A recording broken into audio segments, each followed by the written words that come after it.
Welcome to Films and Stuff with your hosts, Pete Mitchell and Ethan Hunt.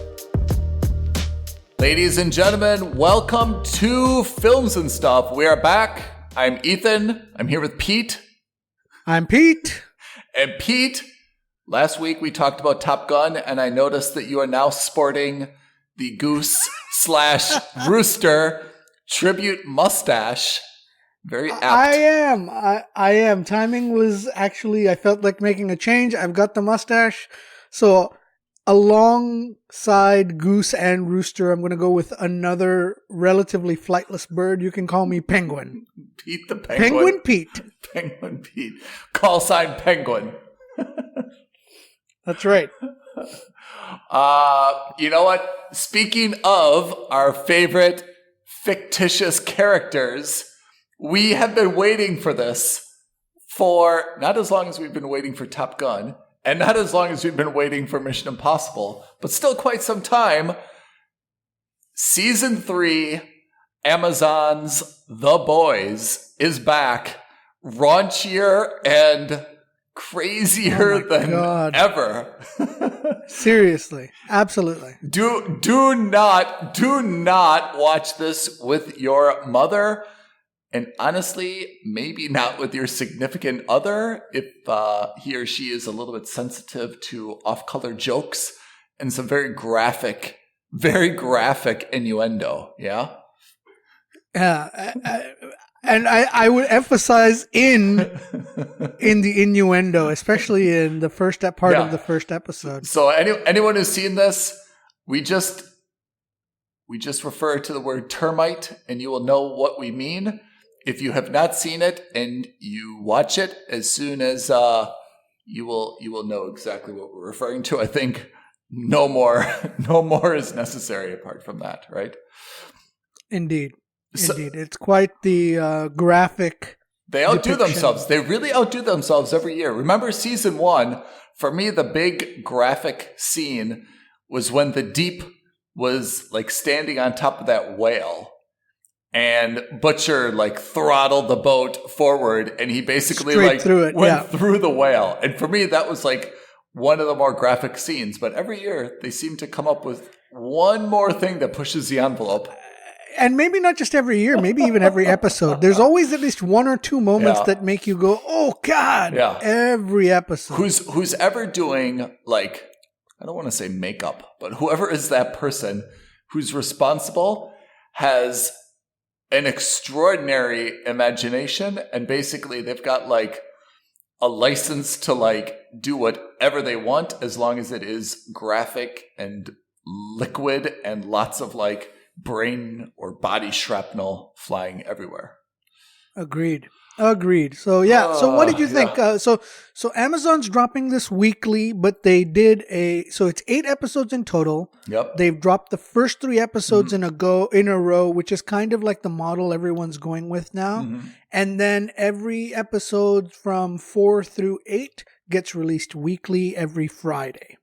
I mean, honestly, I really love The Boys. And I think one of the reasons I love The Boys is that it's such a commentary, compare on society, especially given, how much Marvel and DC superhero, universes are out there, right? Where everyone is larger than life and everything is, kind of hunky-dory, all good. I think The Boys has such a strong following because it takes a more realistic, although much darker, look at how it would probably be if there were superheroes, right?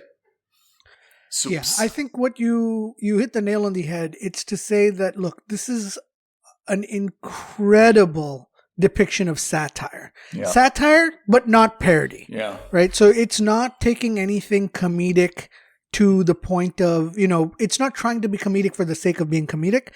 It's the things that are funny because of the satire that they're depicting. And it's not a satire of the superhero genre. I would say it's one step further and say it's actually just a satire of society in general.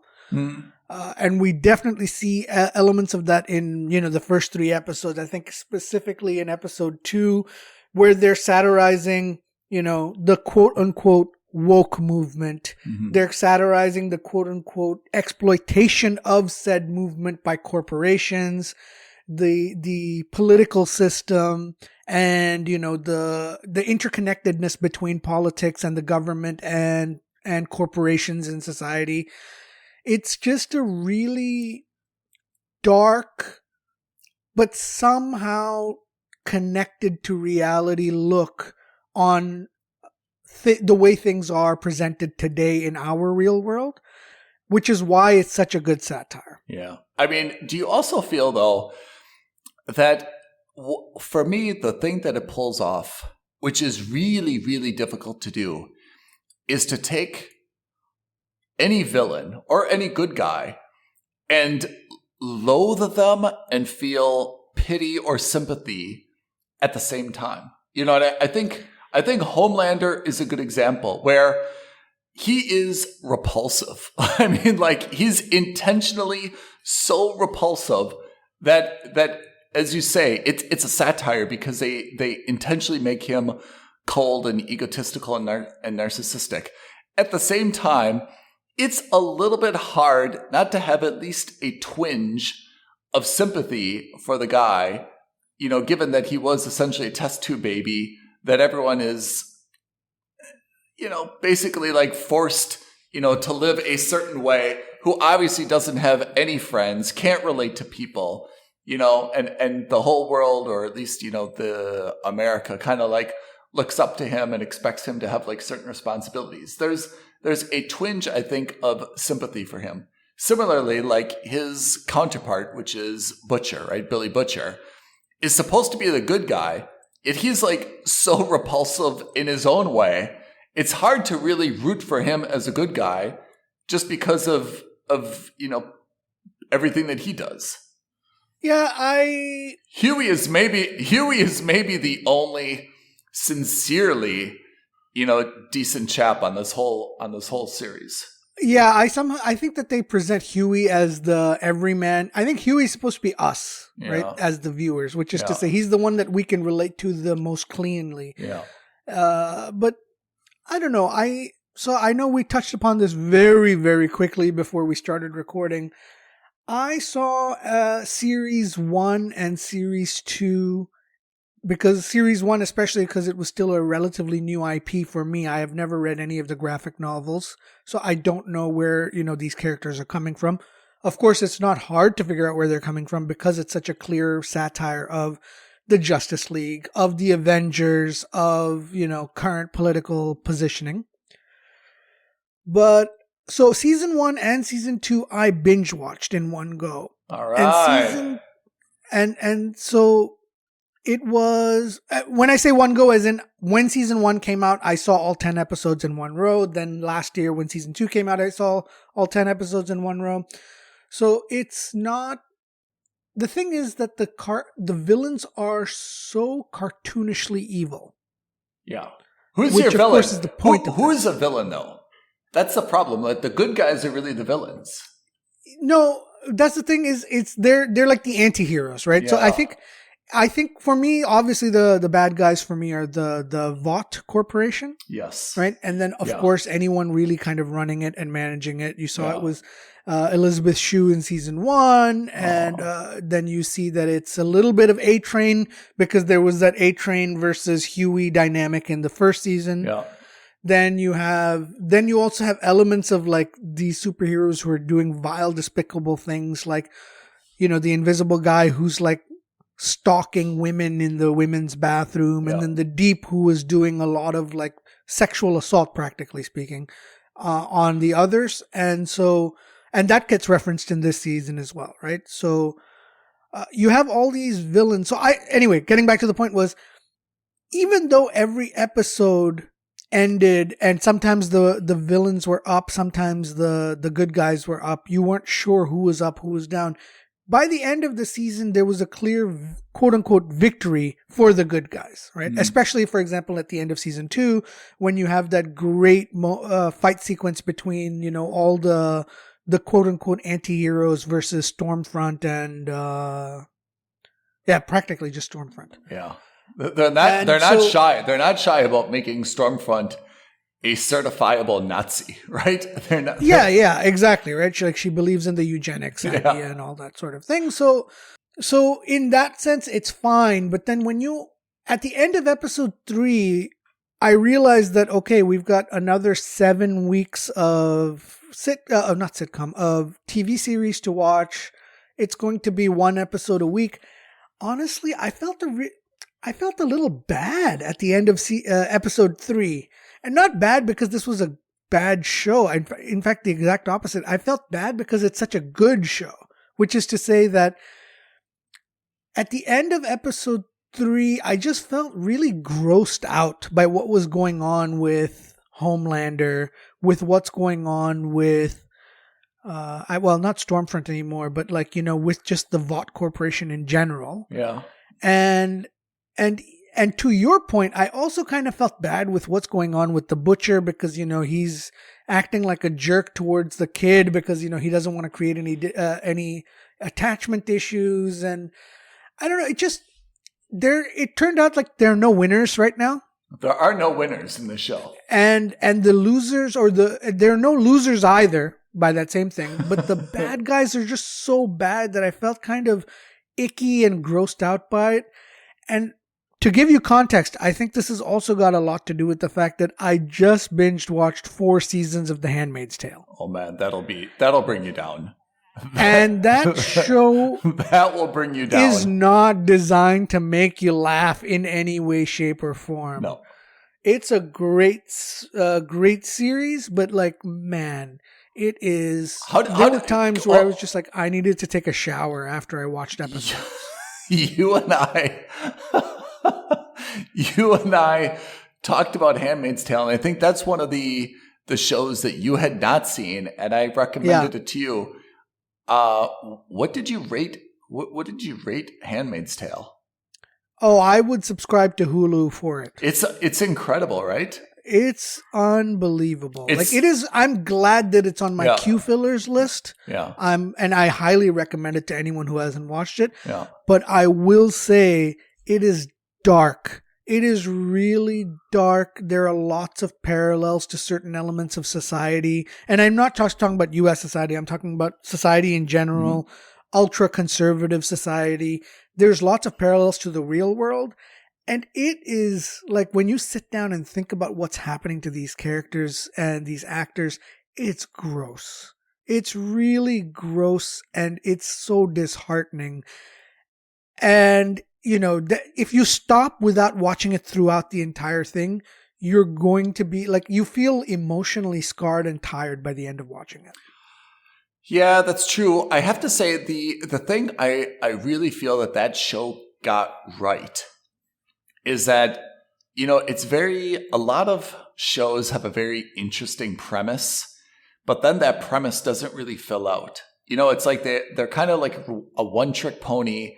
And they've got their little hook, and then they're just not able to build around that. It just becomes a really boring show, and they're not able to kind of weave that premise into everything. And I think The Handmaid's Tale for me always captured my attention because it was really able to kind of take that theme or the idea, the dystopian kind of I don't know, I guess it's not a country, dystopian place, and really build around it into every element of a character and show that it's not just some people who are struggling with it, even people who want this or support it or actively brought it about still kind of suffer a little bit. It doesn't leave anyone unscathed, even people who outwardly say that they support it or they want it, or it's exactly, what they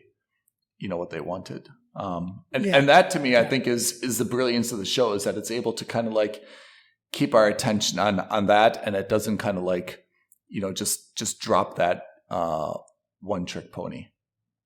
And I think going back then to The Boys, I can see how you would, watching these back to back, There's not a lot of optimism in there. But I think The Boys is intended not to really...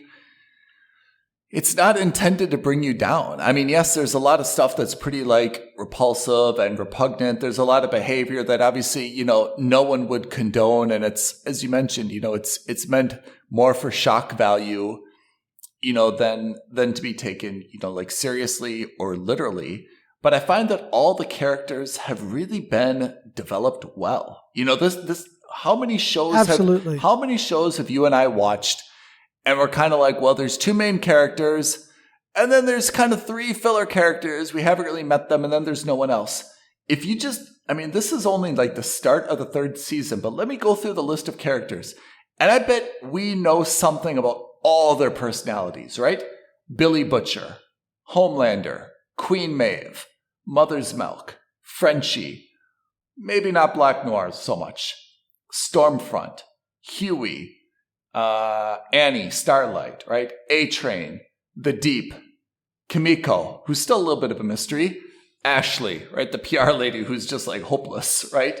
Now we've got Victoria Newman, Grace Mallory, who's kind of the CIA person. There's Giancarlo Esposito, right? Who's Mr. Edgar. I feel like there's 1 or 2 others. Like, that's a lot of characters. And we know a lot about their personalities. I mean, not all as deep as, some other shows, but I mean, if I just say like A-Train, you could tell me a little bit about like, what's he, what are his insecurities? What are his challenges? What's his background? Things like that. Like, I'm really impressed that they've given us so many characters that actually we've learned quite a bit about. All of them kind of repulsive in their own way, and all of them kind of redeeming in their own way, right? Yeah, you're right. You're absolutely right. I think that the show has been very good and has been consistently good about showing you both sides of the coin. It's not that's true. The bad guys are bad guys. I agree, and I think it's very clear. I don't think there's any argument as to who the evil person in this, show is. Yeah. But to your point, they're also shown in other lights that might be cause for at least earning some sympathy. What would, there's going to be some type of big reveal or big shock, right, in this season 3. I mean, we've gone 3 episodes in. What would be the big shock? Like, for example, do you think Starlight's going to go bad? Do you think Homelander's going to go good? Right? I don't think Homelander's going good. I think he's such a good villain, and I think he plays off against Billy Butcher so well. Yeah. Is Butcher going bad? I don't see that. Yeah, but Butcher, I would argue, is already kind of there. Like I said, he's not a good guy in the traditional sense. He's not a good guy. I think he's like an anti-hero. The question is, does that, he has the temporary superpower ability now? Yeah. Does that make him go over the edge? Which wouldn't be such a shock. Yeah. Right? And because you see hints of that. But I don't think that's the shock. Couldn't you see a scenario where everything is flipped and suddenly Homelander says, Vought Corporation is bad. I'm bringing down Vought. I'm the good guy. I'm bringing down Vought. And he starts to, and even though he's not a good person, he starts to be kind of like on the good guys team saying, hey, this is enough. Why is this corporation exploiting everybody? This is not fair. So much destruction. I was manipulated. And he actually becomes now kind of a good guy, and he goes against Vought. Do you see that happening? No. In fact, I see that with A-Train. I think I see that with A-Train because you start to see the cracks because he's no longer allowed to be a super, right? Or at least he can't run that fast. He's not allowed to run. Yeah. And then on top of that, you see Homelander kind of making fun of him and pointing out the fact that, he's eating a lot, he's getting a little pudgy, blah, blah, blah. So I see that more than anything. And it gets to a point where like even his own family calls him out. He's like, you don't believe in anything. All your causes are kind of superfluous. They're all kind of superficial. You have no values, right? And there's nothing wrong with you just kind of coming home and just being a my young brother again, right? When he meets his older brother. And so I think, because you remember he changes his outfit so that he looks like he represents Africa and all these kinds of things. He's got like a Kwanzaa uniform on. Yeah. You know what I mean? And it's just, and it's not, and no one's buying it. The crazy thing is no one buys it. Not even the PR people who are supposed to be representing him. Yeah. And so he's just like, what is that cause that kind of rallies everyone around him that he can truly believe in? I wouldn't be 100% surprised if he decides to go after Vought and then Homelander kills him. What about Starlight? Starlight stays on the good side? Or she flips and she goes on a power trip and Huey has to kill her? Ouch. I don't know where she goes on this. Ouch. I don't know where she goes on this only because at first I thought they were building up that terrible, terrible, cheesy plot line where that they were going to build up a love triangle with her old flame and with Huey. Yeah. I really thought they were going that way. And now it doesn't seem like it is because, at the end of episode 3, it looks like Homelander's put himself into that love triangle, which is weird. It gets a little awkward for everyone, but because Homelander is so cartoonishly evil, you never know what's really going to happen, right? Yeah, I'm still not buying what you're selling though, Pete. I still think we're going to see something just because the show is so well known for shock value. I really feel like there's a lot of misdirection that's going to take place. And I feel like Homelander's going to be good. Butcher's going to be bad. And I'm calling it. I think Starlight is going to go evil. Like she's going to get the power rush. Although maybe I want to change that a little bit.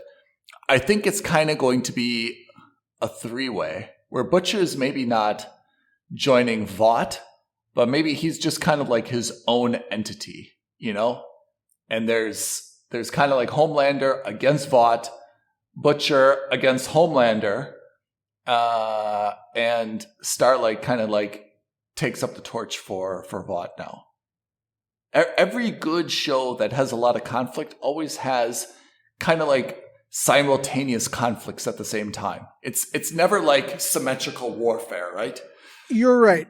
And they've been relatively good about showing multiple storylines in the same, not even just the same season, but even in the same episode. Yeah.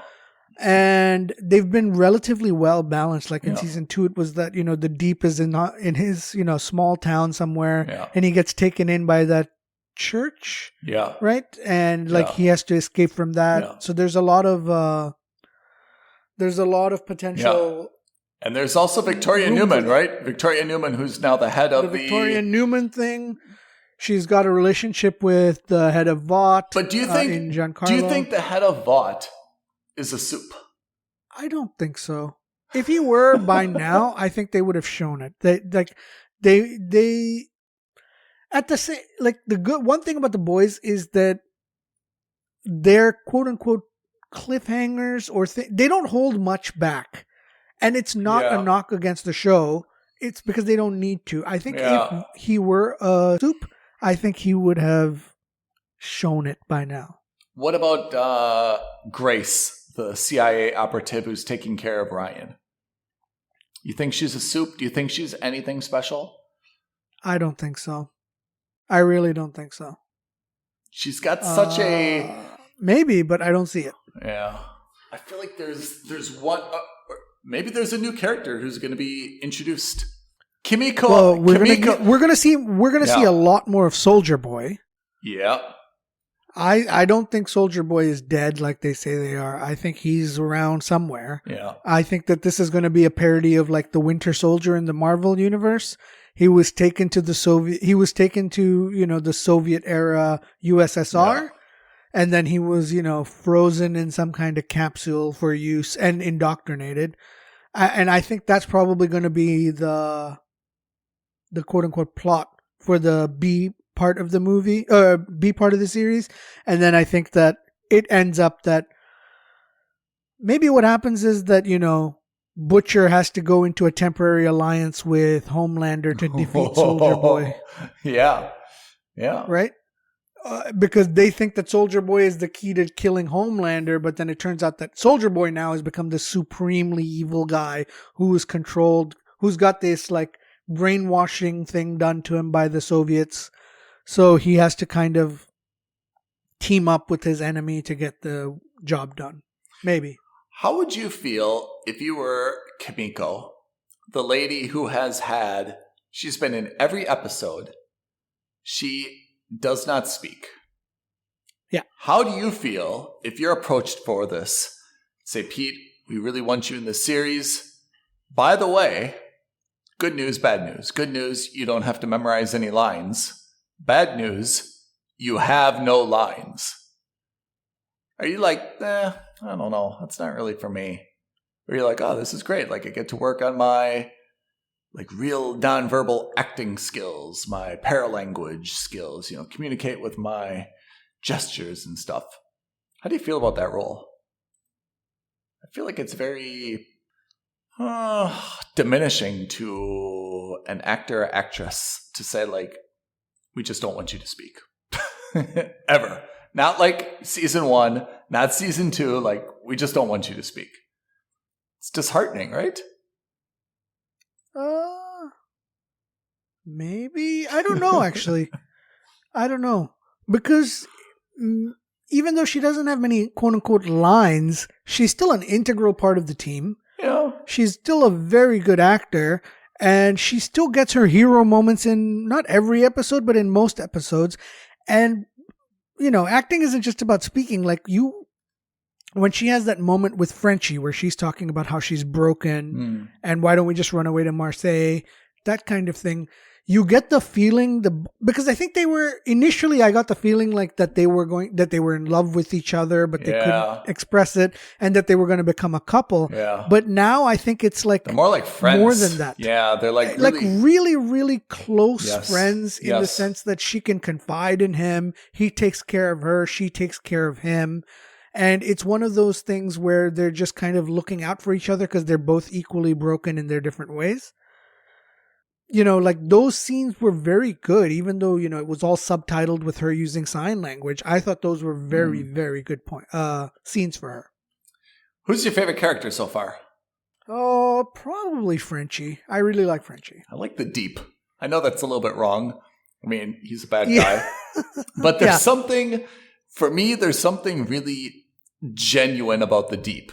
Like he wants to, like like he almost like he cares so much about like all the marine life. He has to eat Timothy. Remember eating Timothy? Oh yeah, that's right. Yeah, towards the end of the episode. Oh man, that was so cruel. I know that's the beauty of Homelander. I feel that's why Homelander is so endearing, because he's so cruel that he can just come up with a way to like really, really like insult, diminish, like torture someone, right? So he says to the Deep, all with a big smile on his face. Eat Timothy. He knows he's yummy. He knows he's being a creep. He knows he's being a jerk. I know. Everybody knows that he knows, but they can't say anything about it because he's Superman, right? I know. I thought when he had to eat, and just Timothy is like the most wonderful name for like that octopus or squid, right? Yeah. It's Timothy. He's praying. He's begging for his life. Sorry, Timothy. All right. So now, after the first 3 came out, now it's going to be 1 a week. Is that how Amazon? It is weekly, every Friday. Is there anything else great on Amazon? Or is this their number one kind of big show? What else are we missing on Amazon? Because I feel like we see a lot of stuff on Netflix, Apple TV Plus, HBO Max. We mentioned Hulu once. Like, what are we watching? What else are we watching on Amazon? So Amazon has made a few splashes, but they aren't consistent. They're not consistent, and they're very much a flash in the pan kind of operation at the moment. Like, if you log on to, your Netflix account once a week or once every 2 weeks, you'll see that there's a new show that you're either very interested in watching or you wouldn't mind having on in the background. Yeah. When you do that with Amazon, it's more like once a quarter, maybe once every 5-6 months. It's not as consistent. Yeah. They are working on, don't forget, so Amazon, they're working on Expanse. now the Lord of the Rings. Oh, yeah. They've got the Expanse. So the new Lord of the Rings which we show. love. Expanse is on, but it's finished, right? I mean, there's no more Expanse. So that was their big thing. Yeah. They had, I think they had the rights for Downton Abbey, but don't hold me to that. If not Downton Abbey, certainly another period piece like that.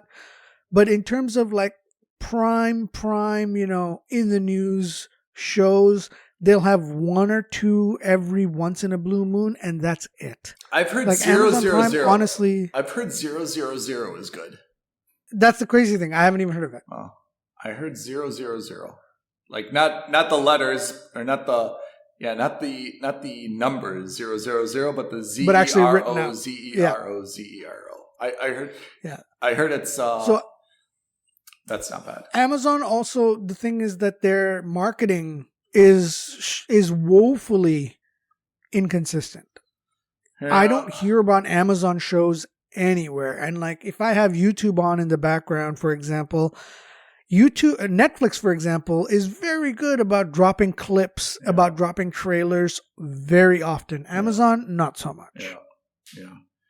Yeah, I have to say that's apart from The Boys, and as you mentioned, now that Expanse is done, I don't have anything that I'm really turning to Amazon for, which is really unfortunate because, I mean, Netflix, I feel, has a lot of content, but I feel like I think that's exactly what it is. I think they just put a lot of content out. Yep.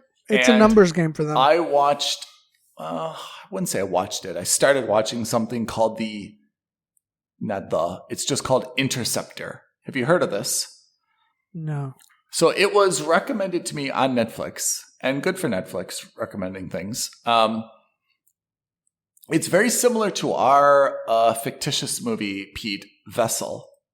No. Not in that sense, but in the sense that, so the premise is very good. I watched 13 minutes, I'm guessing. And I stopped it because I already knew the rest of the movie. Yeah. So it's typical Netflix where it's got high production value, but everything just seems a little bit like it goes too fast, And that's why I turned it off kind of at the 13-minute mark. So the background is the United States has 2 nuclear missile defense systems in the Pacific Ocean or Pacific area to guard against Russian nuclear strikes. One is a land base in Alaska, and one is a floating base, which I had to look up to see if it's real, and it is real. It's called like SBX. And it's like think of it as like an oil rig, like an oil platform, floating in the Pacific Ocean. So according to the storyline, I don't know if that's true or not. I imagine there's more, but it's just not like Googleable. According to the show, the one in Alaska was taken over, right? There was like an attack, an inside job, and they disabled the one in Alaska. So obviously now the floating one in the Pacific is the sole, nuclear missile defense system. And then, of course, there's like a second group in Russia that, steals nuclear warheads from the government. And the Russian government says, hey, this faction has gone rogue. And then, of course, there's like an attack or an inside job against this floating base. And then, there's a few brave people that have to fend this off and so forth and save the day and blah, right? So the premise actually I thought was kind of interesting, but it happened fast. Is this a TV series or is it a movie? No, it's a movie. It's a made-for-Netflix movie. Anyone we know in it? No one I know. Okay. Although, it is with Netflix, well produced, but I just thought it went too fast. It wasn't nuanced enough, and it was just kind of it was filler content. It had a pretty good premise. It had some good, like images. I could see the trailer being compelling and definitely got into it. But again, for me, after I watched that first 13 minutes, I know how it's going to be. It's going to be the lone, hero or heroine crawling in the shafts and manipulating this thing or this system and trying to do this and rigging a communication system and trying to outwit, all the other people that are trying to attack it and hold them off until the last minute. And then there's going to be a countdown. And, at the last minute, they're going to do whatever they need to do and save the day. I just kind of saw exactly where it was going. And for that reason, I wasn't really very compelled by it. Why did I start this? I started this because I feel like that's what Netflix does. It's got a lot of content. It's a little bit flashy and blingy. But the content is just very, very thin. Where someone says, hey, like, I got this great idea for a movie. They're like, wonderful, super. Keep it simple. Yeah. And here's your X million dollar budget. Stay within this budget. Either they do something like Red Notice where they say, look, we need 3 A-list actors. Or they say, hey, it's going to be like Interceptor. Don't take anyone who costs more than X amount.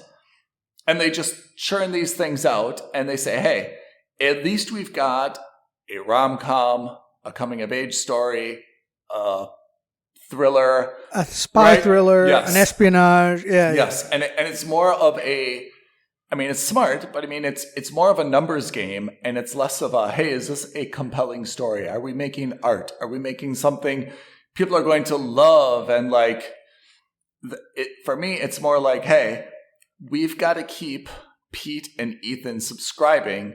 The only way that they can subscribe or continue to pay is if we've got new content. We just got to keep pumping it out.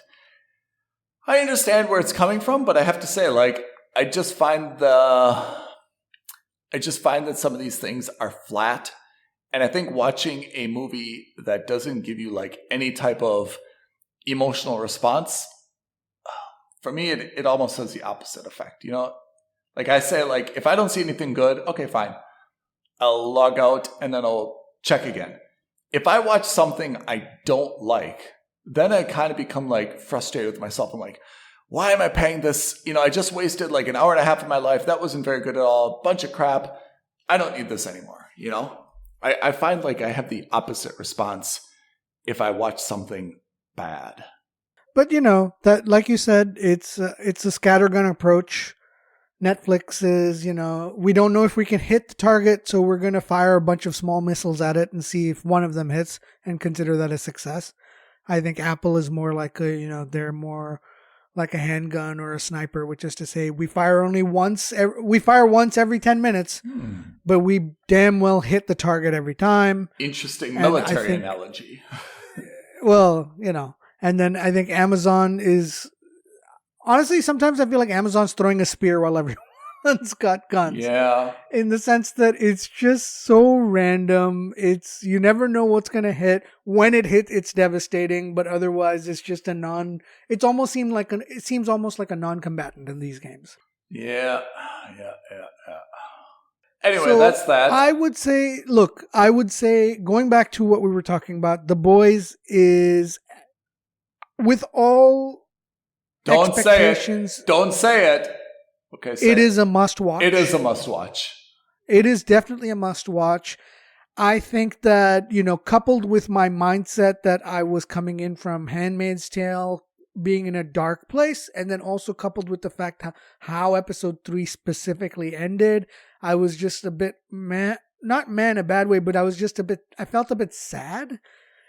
Again, that's actually a testament to how good the show is, because it's not sad because it was a bad ending. No, it was sad because that's how good everyone is, and that's kind of how they're trying to go make you feel. Yeah.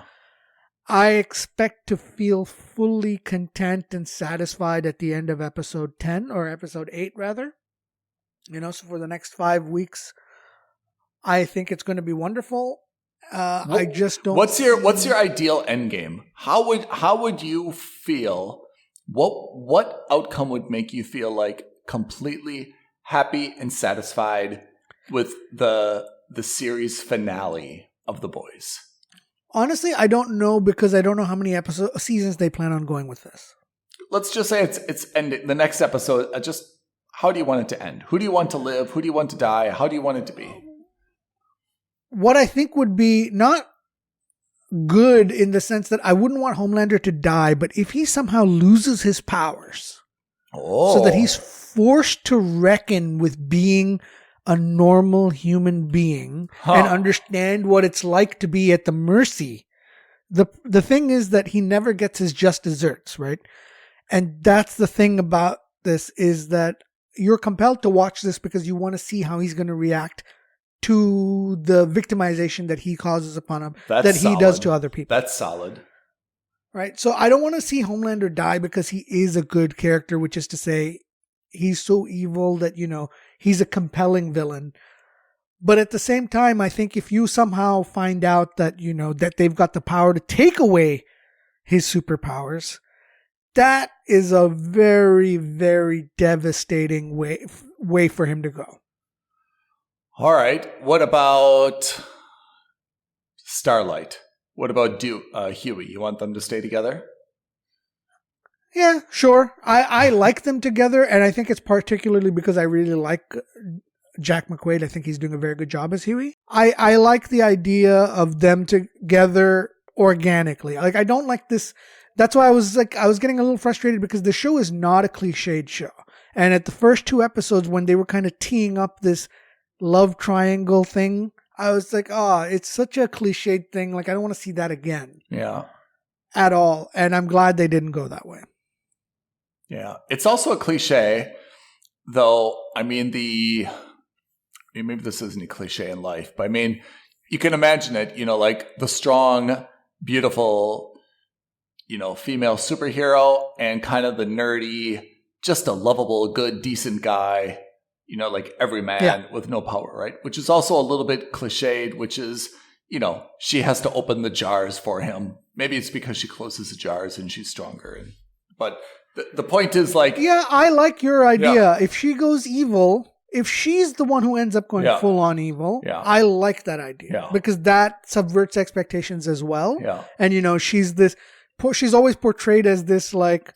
innocent, naive, innocent woman her coming mom from pushed the her Midwest. Into this. Yeah, who kind of comes out of left field, ends up becoming the most powerful female hero. Yeah. And then she kind of co-ops that position as co-captain of the Seven. Yeah. And then she takes it fully on board, Maybe we can see this, right? Because initially it was she didn't want to be the co-captain. This belonged to Homelander. She's a little bit intimidated by him. She was scared, and now, she's taking more active role, standing up to him, saying, hey, I choose, who's going to be the 2 members of the 7. Maybe the power, I don't want to say it's going to her head, but maybe she says, hey, like she tricks herself into thinking, look, I can make changes from the inside. From within the system. Yeah, exactly. Right. And that's Huey's trying to make changes from outside the system using the law. I'll do it from within the system. Yeah. And neither of them are succeeding. Because despite all her protestations. Exactly. Yeah. Yeah. I think that would be interesting. Now, again, and I'm going to caveat this for our listeners, neither Ethan nor I have read the comics. We have not. So we don't know what's coming. We don't know how closely aligned it is to the comics or not. No idea. None. So for us, it's a guessing game, and I'm not going to spoil it for myself now by going out and reading them. So I don't want to do that. I want to, let the show continue for me. I think I was introduced to the boys through this show. I'm going to continue. I'm not going to spoil it for myself by going out and getting the comics. All right, Pete. We've got to turn our attention to some other stuff. Whether it's on this episode or another episode, we've got to talk about what else? Obi-Wan Kenobi episode Next 3. week, we'll do a breakdown Yep. of episodes 3 and 4. So Okay. we've seen 3. Exciting. Certainly not what I expected, but I'm glad we saw it. Okay. And we'll see more of episode 4 because I think the way they're doing it is that episodes 1 and 2 were act 1. Episodes 3 and 4 will be act 2. And I think episodes 5 and 6 will be act 3. I don't know if I misread this or if I heard this somewhere. I believe that Obi-Wan season 2 has already been confirmed.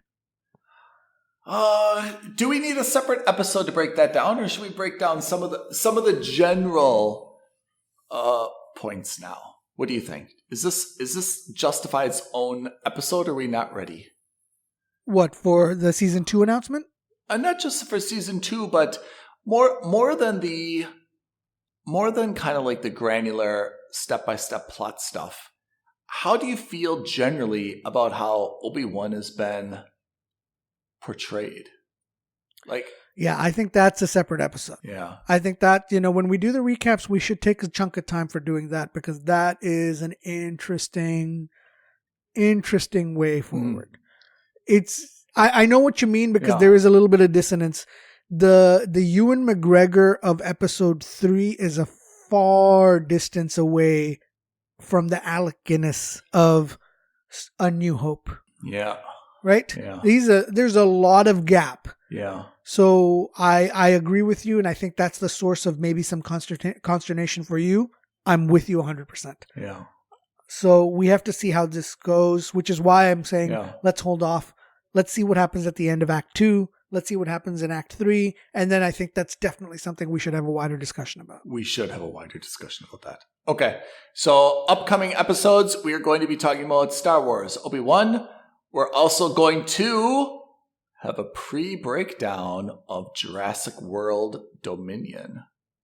That's right. So we will go over, as we've done in the past for Star Trek, as we've done in the past for Mission Impossible, I think it'll be a good idea for us to go through the 5, if you can count them, 5 Jurassic Park movies before we see... I think we just have to call them Jurassic movies, right? Because it goes from Jurassic Park to World, yeah. Jurassic Park, then The Lost World, Jurassic Park, then Jurassic Park 3, Jurassic World Fallen Kingdom, Jurassic World Dominion.